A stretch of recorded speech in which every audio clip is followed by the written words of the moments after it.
On October 16, 1955, 3 boys disappeared in the Chicago neighborhood of Jefferson Park. Their bodies were discovered 2 days later in a nearby park. This incident remained a cold case for more than 40 years. James Jack worked on the case, and he tells the story of the missing children in his new crime memoir, 3 Boys Missing. And James Jack joins us now, and welcome to Chicago Tonight. Thank you very much. First of all, for people who don't know the case, just give us the basic facts. What happened? Well, the basic facts here was it's a heartbreaking story that took place in Chicago of a brutal assault and murder on October the 16th, 1955. 3 young boys, 2 of them were brothers, one Anthony Schuessler, and the other boy was John Schuessler, aged 13, and the baby was 11. And their good friend, Robert Peterson, aged 13.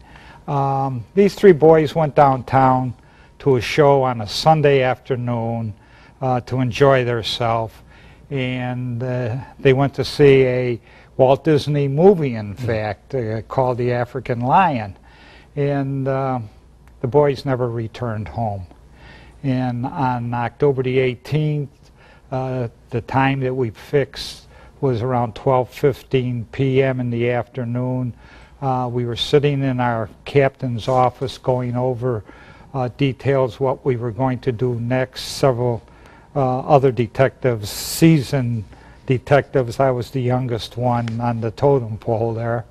And these guys had 20, 25 years, and the captain was giving us some lecture of what we're going to do.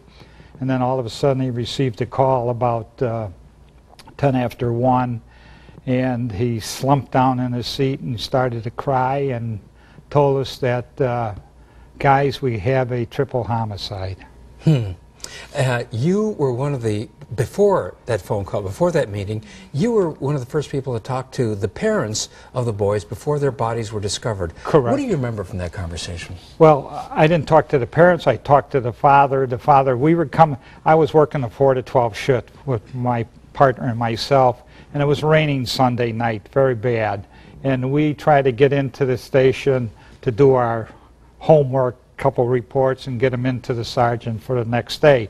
And that was exactly 20 after 11 that evening, Sunday on the 16th. And as we came up the front corridor, sergeant at the desk asked me if I would talk to this gentleman that was standing on the side. He was standing in a puddle of water and hat. He was soaking wet. And I said, "My name is Detective Jack."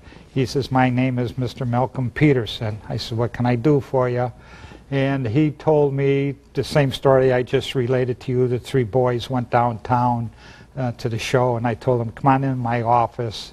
Would you like some coffee, water?" No. He was very nervous, and he sat down, and we discussed.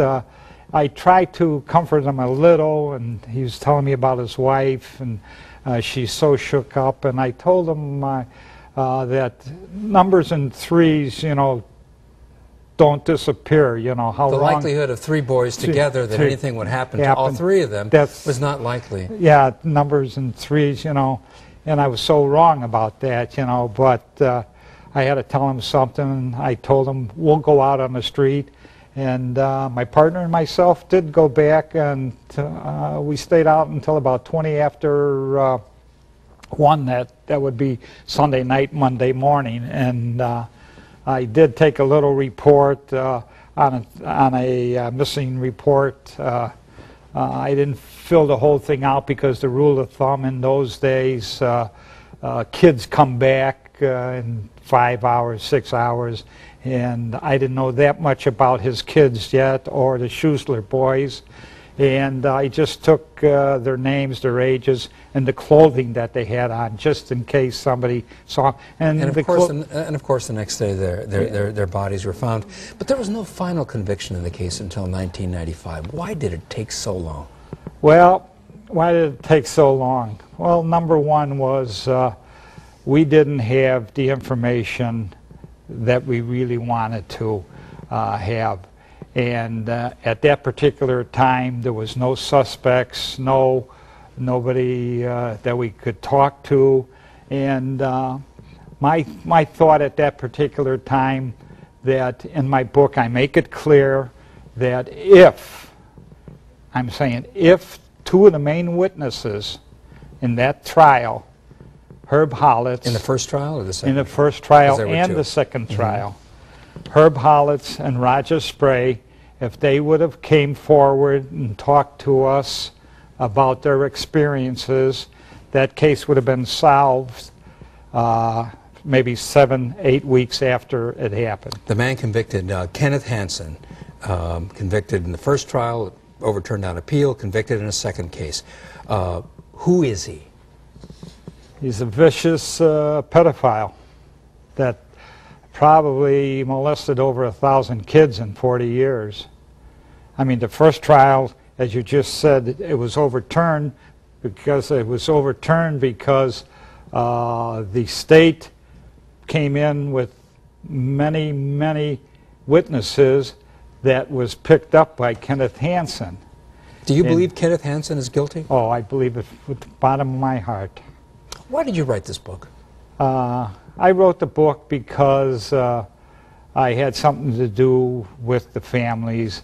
It was a heartbreaking families. I lived with the families once a day, once a week, once a month. It got into the years. I knew what the family was going through, the torture and the pain. Number two, I was there with the police department. I knew the police officers and the detectives that put in long hours, many hours, free time, days off. And I lived with the city of Chicago, how they lived for decades, you know, with a killer on the street. Mr. Jack, we're almost out of time, but real quickly, what are the lessons of this case? The lessons I could tell you is, number one, believe that this can't happen to your child, from number one.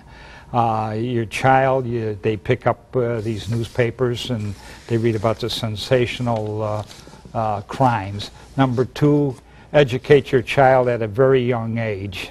Number three, believe your child. Number four, try and help your child that is self-esteemed and loneliness. And number five, I believe, is trust your child. I can't.